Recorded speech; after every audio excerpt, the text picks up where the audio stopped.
Okay, so if we come back live, would you like to say anything, Rhea? Sorry, we're not live just yet. I'll let you know as soon as it's up and running. There's just a slight delay. All right, brilliant. While it switches over. Just to let you know, I'm back. Okay. Don't know what happened to my computer. It went berserk, so had to stop it and restart it. Just to confirm, we are now live, so the meeting can recommence. Thank you. Thanks, Kelly. Just to confirm to members that we suspended the meeting as we're notified that the YouTube link had gone down. We've now reissued that to the public and obviously to members, and we were previously on agenda item 3, Chair, as we had heard from Treasurer Ian Cummins, who had presented his paper. Thank you. You didn't have anything further you wanted to add, did you, Ian? No, thank you. Okay, in that case, did we have any final questions from anyone on the committee? No, in that case, can we all turn our cameras back on then, please?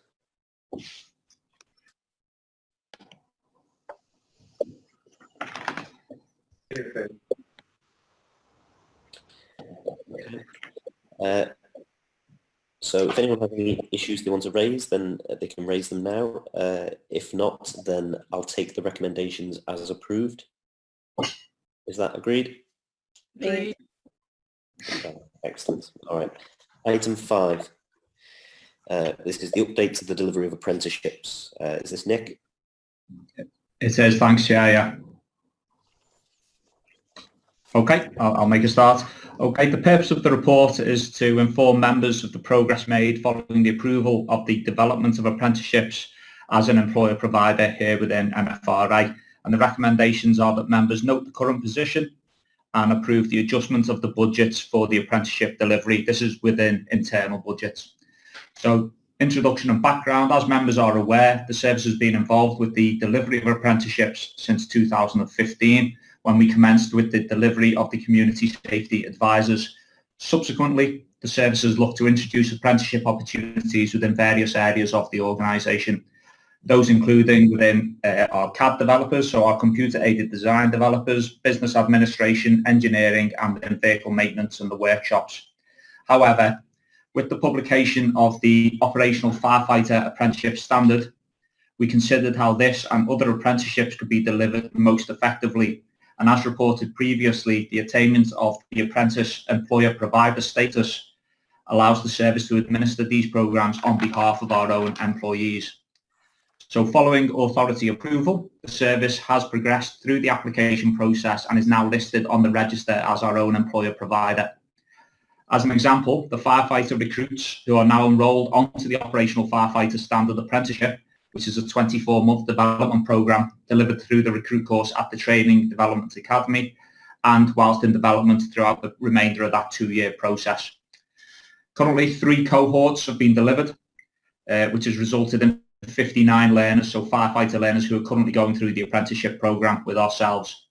As the employer provider, the authority can claim the cost of delivering the apprenticeships, which is currently up to £12,000 per learner over the 24 months.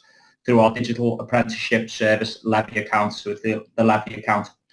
As a levy paying employer, we pay approximately £170,000 per annum into our levy account. However, it's estimated that for the first 5 cohorts of the firefighter apprenticeship learners, the authority will have claimed in excess of £1 million in delivery funding. And there's an example there within paragraph 13 of the costings. Paragraph 14 goes on to say the effective use of the levy funds allows for the current funding to be reinvested within the training and the existing workforce that we have. And it also allows for funds to be set aside to accommodate any future changes to the apprenticeship funding rules and programme delivery. It's requested that the funds received for the apprenticeship training are wired to the appropriate departments involved, and they are highlighted below in paragraph 16, the respective departments that we would like to move the funding around. It's just to bolster and support the current areas. I'll say they're highlighted in paragraph 16. As far as staff implications in paragraph 19, as the employer provider delivering an apprenticeship programme, the service is required to have staff in place who who have the expertise, experience of the organisation, as well as occupational knowledge experience of the subject matter they are delivering and assessing. And it also leaves us open to Ofsted inspection similar to schools, and we are expecting an Ofsted inspection. If COVID hadn't arrived, I think we would have already had one, except I do anticipate us having some sort of inspection towards the year end, be that virtual or an online assessment. I'm not too sure. And then just paragraph 25, which is quite important, and how it contributes to the mission.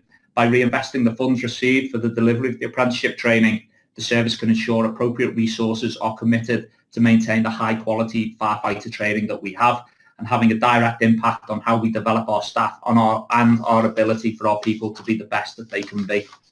Happy to take any questions. Thanks, Nick. Are there any questions? Councillor Coleman's indicated that she'd like to speak. Okay, Councillor Coleman. Well, thank you, Chair.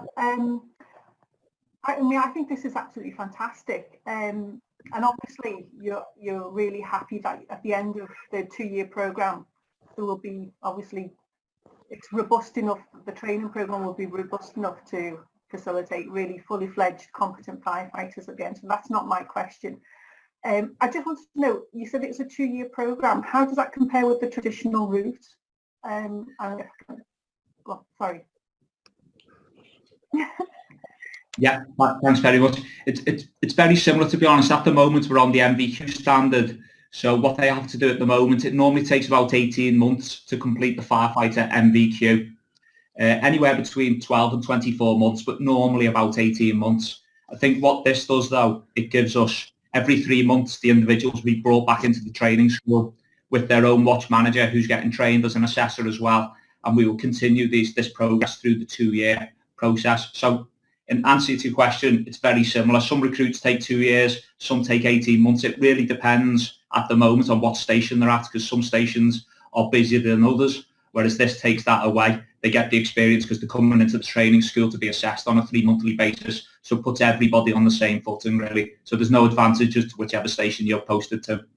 Right. So I mean, what I'm getting at is, if there are any differences, like if it does seem to be taking longer. You said it was like 12 months to 18 months for the traditional route, and this is 2 years in training. Do you have any, or are you aware of any, or can we monitor for, I suppose I'm asking, for any issues with recruitment, retention? That's what I mean, keeping hold of the trainees and making sure that they stay on till the end, because obviously if they leave, then we've lost that money. We've lost it's money that's wasted. So because there is a difference, I know it could take up to 2 years, but at the moment it's anywhere between 12 months and 18 months. Maybe it's something that we should need to monitor and report back to this committee about retention. Yeah, absolutely. We'll keep our eye on exactly. We're not seeing any issues with retention at the moment, but absolutely. Just to be clear, I might have misrepresented myself there. The current MVQ is 18 months and it can take up to 2 years. It just depends. Very few get through within 12 months. If so, I'd question why, because I don't think they have the experience. So yeah. This is very actual straight 2-year programme. If we do see any issues with people leaving the service, clearly we'd report it back, but we haven't had any indication of that at present. Okay, that's good to know. Thank you. Thank you. Okay, thank you. Anyone else have any questions? Nobody's indicated. Okay. I had a question on paragraph 13. It says that the apprentice training is mostly offset by the levy, but that there are additional costs which ensure that our firefighters are trained effectively. I was wondering what sort of costs there might be that wouldn't be covered by the levy. You know, can you give us an example or two of those? And it says that the rest of it can be paid for from the existing training budget, and I was just wondering what percentage of the training budget is used for this, to sort of top up the apprenticeship scheme, and what else the training budget would be used for. Well, a couple of questions there. Our training budget is utilised for the overall training within the whole organisation, so everyone's training and ongoing training. What they are very specific about, and this is Ofsted, is that any of the levy money that comes in, that we utilise it any of the money that will get supported for the apprenticeships, that we use it in support of those apprenticeships. So they are very keen on checking exactly where we're spending that money. So if it is any of our watch managers who are currently recruit trainers, they are utilised within other areas of training as well. So there'll be a recruit trainer one day. The next day, if they've got a quiet day or a fallow day, they might be used to do BA training. Now, the people who are monitoring the apprenticeships wouldn't be satisfied by that. They will only fund bits that are supporting the actual apprenticeships themselves. So they're very keen that we do that. What was the rest of the question? Sorry. No, that's helpful. The rest of the question, I think, is to do with, I'm looking at this chart here, and it says that the balance overall is something like £500,000. So have we used something like £500,000 of our own training budget to sort of top up the apprenticeship scheme? Yeah, well, we wouldn't be topping it up, but we are utilising staff who are in the training school to train whenever they are, when any of our trainers within the training school are used to utilise the recruits, be as an extra pair of hands, we are making sure that we fund that to the levy so that we can claim that money back. So it's working in our favour, but we are being really, really clear when anyone's working anywhere near the recruits now that we are noting every hour that they work for them so we can claim exactly what we're entitled to. No, that's all perfect. That's all perfect. Thank you. And just to be clear, you know, I strongly support it. I think it's great. I just, you know, if we can use the levy before we use our own training funds, then that's what it's there for, isn't it? Absolutely. Yeah. Are there any other questions from anyone? No? If we can all switch our cameras back on then.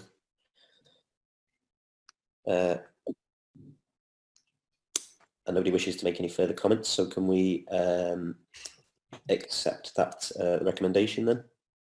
Is that agreed? Agreed. Agreed. Okay, brilliant, thank you. Moving on to item 6 then, which is the learning and development contract. Back to you, Nick. Yeah, cheers. Thank you, Chair.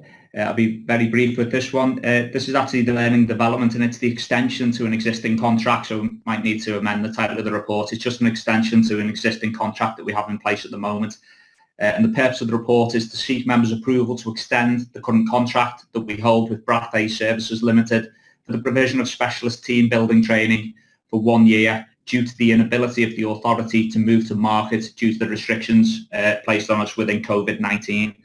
The recommendation is that members approve the utilisation of the 1 year extension, noting that expenditure during the proposed extension and the overall value of the whole contract will exceed £250,000, which is why it's coming for authority approval.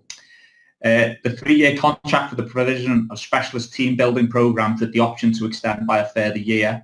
Within the contract, the authority has, in conjunction with Brathay Services, developed a tailor-made recruitment programme in order to meet the authority's requirements for team building and individual development for our new recruits. While the contract allows the provision of a contract extension of 1 year, due to the current spend during the 3-year contract term and the anticipated spend for the further year as detailed in the financial implications will exceed £250,000. As said previously, officers have been unable to tender for the award of the new contract for the supply of this service before the implications of the COVID lockdown took effect and due to the extensive process that this involves. Also, we've been contacted by Lancashire Fire and Rescue Service who would like to join in with us on this extension year and then also work with us on any future tender processes when we go back out for this training over the current year.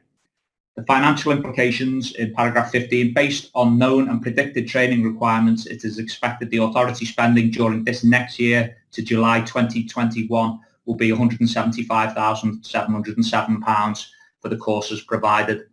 As said, it's anticipated, in addition, Lancashire Fire and Rescue will spend a further £33,033.76, and the cost can be contained within the organisational training budget. But as I said, it's come for authority today because we exceed over the whole period of the contract the £250,000. I'm happy to take any questions on it. Has anyone got any questions on this report? Nobody's indicated, Chair. Okay. Oh, sorry, and Councillor Coleman, I think, may want to speak. Okay. Councillor Coleman. Hiya. I just a simple question. Just by how much will it exceed 250,000? That's all I want to ask. Well, I would have to defer to, is Ian on the line? If Ian's still on the line, whether he has the figures? Oh. Ian, your mic's on. Yeah, sorry, Chair. No, unfortunately, I don't have the figure. All I know is it was over the 250, but it's within the budget. Our standing orders, financial regs, just dictate that as soon as you go £1 above the 250,000, over the life of the contract, officers don't have the power. So I don't know the specific figure. I just know it's over the 250, but it's within the available budget, I'm afraid. Okay. The only other question I've got is on item 10, where it says the Treasurer is in agreement with this proposal on the basis that it's underpinned with a formal agreement between the two authorities. I think that's Lancashire authority. Just say a little bit more about that, because I don't know whether we should be agreeing to this until we've got that agreement.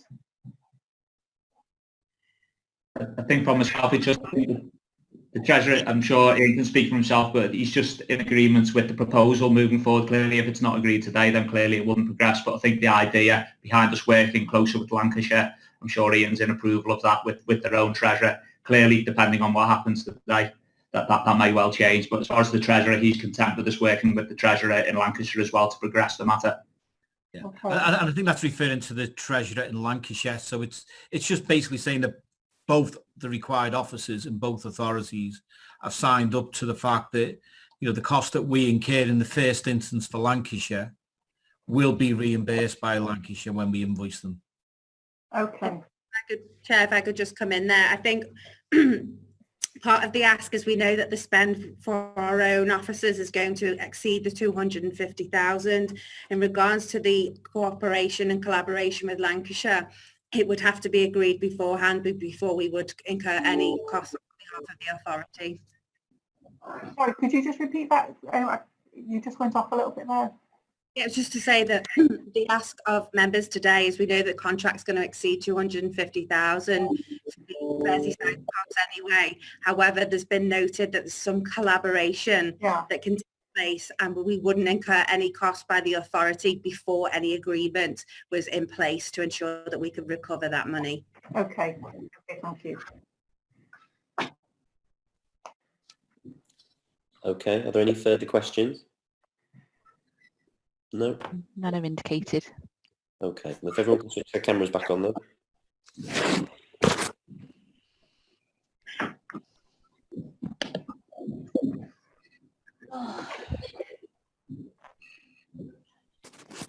Okay. So, final chance to say anything? Anyone want to agree the recommendations in the report? Is that agreed? Read. All right, we'll move on then. So the next item, we've got a date of the next meeting, which I think is the 10th of December. So put it in your diaries, might be the last one before Christmas. And other than that, the meeting's closed. So we'll end the recording now. Thank you very much, everyone. Thank you, Chair. Thank you, officers. See you all soon. Thank you. Thank Bye-bye. you. Bye-bye.